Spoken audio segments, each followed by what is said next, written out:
20 heures, l'heure de vous informer sur la chaîne des valeurs. Tout de suite, les titres. Un chèque, plus de 1 milliard de francs CFA remis au directeur général de la comptabilité publique et du Trésor par l'ONRAC. Il s'agit pour l'essentiel de véhicules, de motos, d'équipements électroniques et de meubles, selon son directeur général que vous entendrez dans ce journal. À Thiès, le rond-point Normandie est désormais rebaptisé rond-point Serigne Babacar Sy. Il a été entièrement rénové par la municipalité de Thiès-Ouest. Thiès accueille la 66e édition de la Fête nationale du Cadaville. La municipalité annonce un programme très riche pour les besoins de la commémoration. En marge ces jours de travail dans le sud, le directeur général de la SONAZET a rendu une visite aux étudiants tivavonois à Ziguinchor. À Saint-Louis, la coordination des étudiants invite les pensionnaires de l'université Gaston Berger à regagner le campus après les vacances de Pâques. Le sommaire de cette édition dans un instant de développement.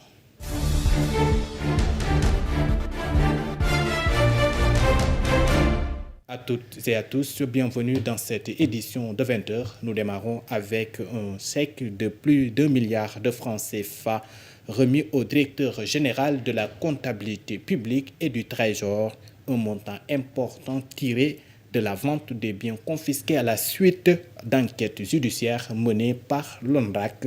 Il s'agit pour l'essentiel de véhicules, de motos, d'équipements électroniques, des meubles, selon son directeur. Le magistrat Morguer est au micro de Khalil Seck. Nous avons effectivement remis un montant d'1 milliard de francs CFA au directeur général de la comptabilité et du Trésor public. Ce montant représente le produit de biens définitivement confisqués. Comme vous le savez, dans le processus de recouvrement des avoirs, il y a une phase d'abord d'identification des avoirs, une phase de saisie des avoirs, mais une phase de confiscation des avoirs. Mais comme on dit dans la procédure pénale, une décision de confiscation, pour qu'elle soit exécutoire, il faut qu'elle soit définitive. Donc le montant de 1 milliard qui a été remis entre les mains du directeur général, donc en sa présence, constitue cette confiscation définitive de biens. Donc ce n'est pas en fait la somme des 2 ans d'exercice ou de mise en service de l'ONRAC, mais plutôt la somme de montants qui a été définitivement confisquée, c'est-à-dire les décisions sur la base desquelles donc, ce montant a été recouvré. Ces décisions ne peuvent plus faire l'objet de recours. Donc toutes les voies de recours sont épuisées. Et donc si c'est le cas, comme le dit la loi, parce que le Code de procédure pénale, dans ses dispositions pertinentes, nous oblige chaque fois qu'une décision est devenue définitive, et s'il y a une confiscation, évidemment, cette confiscation devrait être versée dans les caisses de l'État. Donc ce montant abonde le budget général de l'État, ce qui vient d'être concrétisé. Je vous le disais dans les titres, c'est un passage à témoins à Thiès. Le rond-point Normandie est désormais rebaptisé rond-point Serigne Babacar Sy. Il est entièrement rénové par la municipalité de Thiès-Ouest qui l'a inauguré ce mardi. Le maire de la commune parle d'un jour historique avant de féliciter la communauté tidjane à l'origine de cette décision.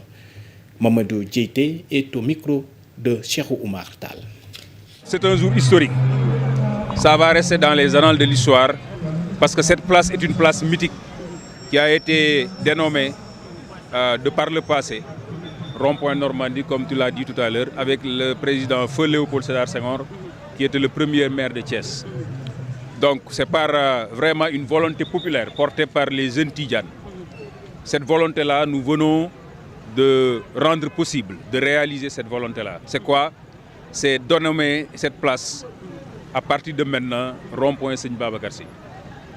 Un grand érudit de l'islam, une grande figure de l'islam, un homme de Dieu, un saint parmi les saints, un sage de l'islam. Personne ne dira pourquoi il porte ce nom, parce qu'il le mérite amplement, il mérite même plus. Donc nous remercions, nous rendons grâce à Dieu de nous avoir permis de rendre possible cette volonté qui a été longuement mûrie et longuement élaborée par les jeunes tidjanes. Donc vraiment c'est un jour historique pour nous. Nous sommes vraiment comblés, nous sommes satisfaits parce qu'il fallait le faire et on l'a fait, comme on dit souvent. Nous remercions le mouvement Jeune Tidjane parce que, comme je l'ai dit tout à l'heure, ils ont porté cette volonté depuis, avant même que je sois maire. Ils ont fait beaucoup de démarches pour que cette place porte désormais le nom de Seigne Babacar Sy. Donc nous les remercions pour leur engagement, vraiment pour leur dévouement dans la Tarbiya Tidjane et dans la Hadra Malikia. Nous remercions vivement, nous sommes vraiment comblés par la présence de Serigne Ahmada Sy, envoyé par Serigne Mansour Sy Djamil, qui devait venir, mais qui a eu un empêchement parce qu'il devait prendre le vol.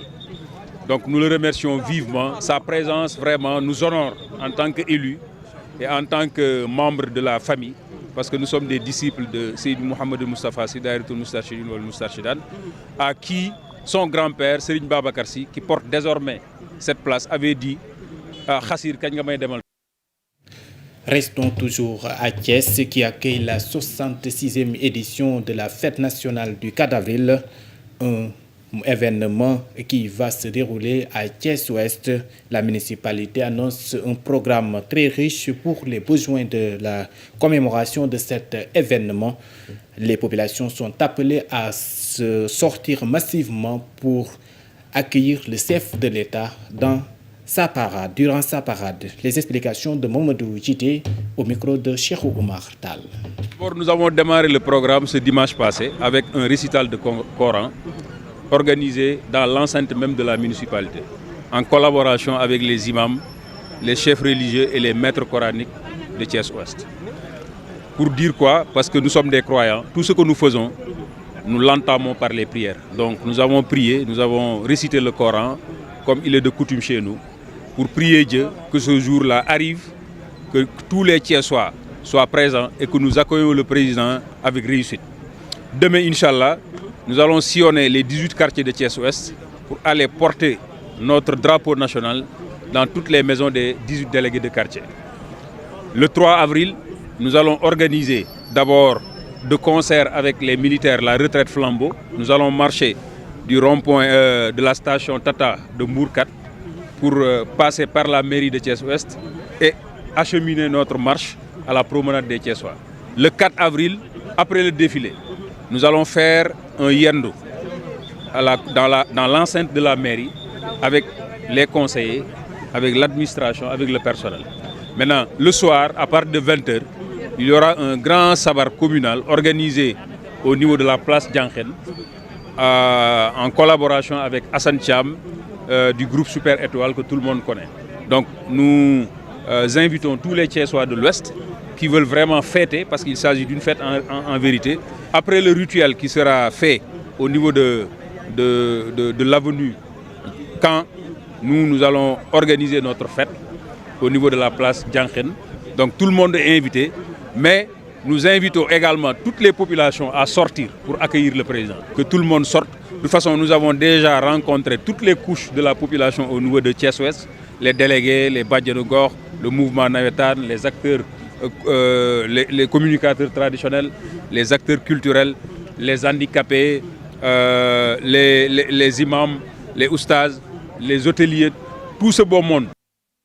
Pardon, à présent, éducation, la coordination des étudiants de Saint-Louis invite les pensionnaires de l'université Gaston Berger à regagner le campus après les vacances de Pâques. La coordination réaffirme sa volonté ferme de poursuivre un dialogue sincère, constructif et fécond. Précise dans un communiqué que la décision de regagner le campus a été prise à la suite des concertations engagées avec les différents acteurs internes et externes. À la suite de mouvements d'humeur de ces dernières semaines, cette structure dirigeante du mouvement estudiantin de l'université Gaston Berger avait demandé à ses membres de rester chez eux après les fêtes de Korité jusqu'à satisfaction de leurs revendications. En réaction, le conseil académique de l'université Gaston Berger avait publié un communiqué le 25 mars dernier signalant devant la persistance de la grève des étudiants qu'il envisageait de se réunir au mois d'août prochain pour apprécier l'opportunité d'invalider l'année ou le semestre. À présent, Parlons d'un séjour en marge de travail dans le sud. Le directeur général de la zone A7 a rendu une visite aux étudiants tivaouanais à Ziguinchor. Une manière pour Khalifa Babacar Sall de témoigner sa solidarité envers le monde estudiantin dans une profonde crise depuis des semaines. Il s'est particulièrement impressionné par la qualité de l'organisation des étudiants de Tivaouane à Ziguinchor. Nous l'écoutons. J'ai trouvé aujourd'hui des étudiants très responsables du département de Tivaouane, de toutes les amicales constituées des communes qui sont établies dans le département, les 18 communes. Je vois qu'ils ont brassé beaucoup de kilomètres pour venir à la recherche du savoir, la quête inassouvie du savoir. Et nous les avons encouragés. Nous avons partagé le peu d'expérience qu'on a eu dans le cadre du mentorat, mais également dans le cadre de la formation universitaire. Mais ce qui nous fait plaisir, c'est qu'à écouter les 5 représentants d'amicales de communes constituées au niveau du département de Tivaouane, on a noté une grande responsabilité. Ils savent. Et l'avantage, effectivement, nous ne devrions plus aller à des grèves inopportunes. On doit aujourd'hui dialoguer.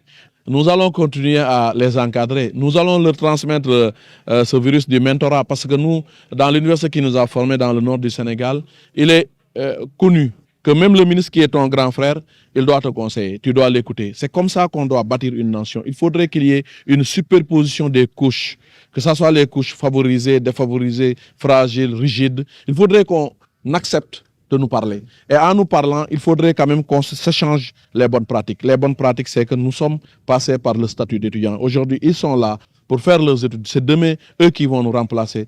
Ils n'ont pas le droit de gâter ce qu'on est en train de protéger pour eux. Donc je crois qu'aujourd'hui, notre rencontre a été une rencontre très fructueuse. Et c'est des étudiants que j'estime admirablement. Dans le département, ils se comportent en bons citoyens. Ici, à l'université, je sais qu'ils font partie des meilleurs étudiants.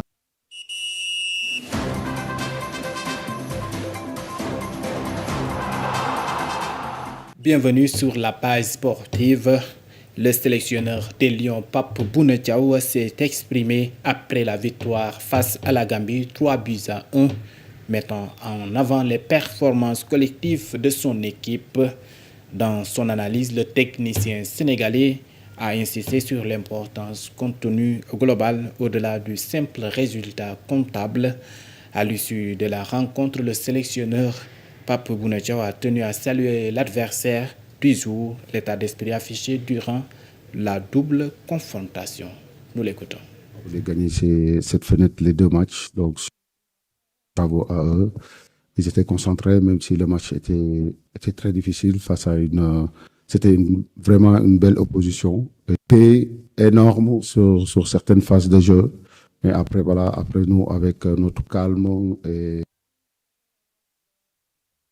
nous a permis d'aller marquer un but juste avant la mi-temps qui nous a fait du bien. Parce que quand même, faut le dire, on a souffert en première mi-temps. Parfois sur des phases de jeu, surtout eux, ils sont forts dans les duels et dans le domaine athlétique. C'est une équipe vraiment qui est impressionnante. Et on avait besoin de ces genres de matchs. Aujourd'hui, je pense que tout le monde sait que il y a plus de matchs faciles. Les gens qui parlaient d'autres équipes, aujourd'hui, on a vu que c'était un bon match avec des bonnes choses de la part des 2 équipes. Et bravo à cette équipe gambienne qui a montré vraiment des choses extraordinaires. Je pense que il y a eu des bonnes choses qui ont marché. C'est sûr, sur ce match, c'est pour ça que les matchs amicaux, moi je dirais plus des matchs de préparation, servent à ça. Donc on a essayé, quand on regarde bien sur ce match, on a essayé 3 systèmes. Dont un 4-4-2 qu'on a joué à la fin avec Bamba en dessous de Habib. Et après, au début, on a essayé du 3-4-3. Il y a eu des choses qui ont été bien, mais il y a eu aussi des moins bonnes. Donc, je pense que quand je vais bien regarder le match, je vais les bien noter, il faut les corriger.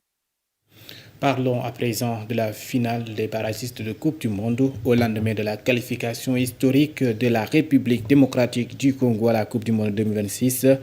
Hier, aux barragistes contre le Jamaïque, 1-0, le gouvernement congolais a pris une mesure exceptionnelle pour marquer l'événement. Dans un communiqué officiel, le ministre du Travail a annoncé que la journée du mercredi 1er avril 2026 est déclarée chômée et payée sur toute l'étendue du territoire national. Une décision prise afin de permettre à la population de célébrer cette performance sportive majeure dans un esprit d'unité et de fierté nationale. Selon les autorités, cette mesure vise à offrir aux Congolais l'opportunité de communier autour de leur équipe nationale dont la qualification suscite un engouement populaire sans précédent. Les Léopards signent ainsi leur retour sur la scène mondiale, ravivant l'espoir et l'enthousiasme des supporters à travers le pays. Tout de suite, la page internationale. L'international, nous démarrons au Soudan du Sud où le gouvernement et rebelles s'accusent après l'attaque d'une mine d'or faisant au moins 37 morts. Face à la flambée du prix du carburant dû à la guerre au Moyen-Orient, l'Afrique du Sud engage la baisse des taxes pour un mois. Donald Trump annonce à ses collaborateurs qu'il est prêt à mettre fin proche du conflit avec l'Iran, même sans le détroit d'Ormuz. Le tour d'horizon avec Mamoudou Thiam. Sur l'international au Soudan du Sud, les autorités de l'État d'Équatoria central ont condamné mardi l'attaque qui a touché une mine d'or dans la région. L'attaque survenue à Ror-Kalton, à environ 70 km au sud-ouest de la capitale Juba, a fait 37 morts selon les autorités locales, contrairement aux 73 victimes initialement annoncées par le vice-président du pays. Les autorités de l'État d'Équatoria central ont imputé l'attaque au mouvement populaire de libération du Soudan en opposition du chef rebelle Riek Machar. Un porte-parole de Machar a nié que ses forces soient à l'origine de cette attaque et a pointé du doigt l'armée sud-soudanaise. Pendant ce temps, l'Afrique du Sud a décidé de réduire temporairement la taxe sur les carburants pour une période de 30 jours afin d'atténuer l'impact de la flambée mondiale des prix du pétrole alimenté par la guerre en Iran. Cette décision intervient alors que les prix à la pompe connaissent l'une des plus fortes hausses jamais enregistrées. Le gouvernement de Pretoria a également indiqué que d'autres mesures étaient en cours d'élaboration pour soutenir les ménages et les secteurs clés de l'économie. Enfin, les minibus taxis principaux moyens de transport public du pays ont déjà évoqué la possibilité d'une augmentation des tarifs. Donald Trump, lui, a déclaré à ses collaborateurs qu'il était prêt à mettre fin au conflit entre les États-Unis, Israël et l'Iran, même si le détroit d'Ormuz restait en grande partie fermé. Le président américain et ses collaborateurs ont estimé qu'une opération visant à rouvrir cette voie navigable cruciale pour le pétrole mondial prolongerait le conflit avec l'Iran au-delà du délai de 6 semaines fixé. Malgré ces évaluations, les déclarations publiques de Trump sur la guerre avec l'Iran ont été incohérentes ces dernières semaines. Lundi matin, il a menacé de détruire complètement toutes les centrales électriques, les puits de pétrole et l'île de Kark de l'Iran si un accord n'était pas conclu rapidement. Mesdames et messieurs, c'était un plaisir immense de vous servir. C'est la fin de cette édition de 20h. Merci d'avoir suivi et bonne suite de programme sur la chaîne des valeurs. À demain, 19h.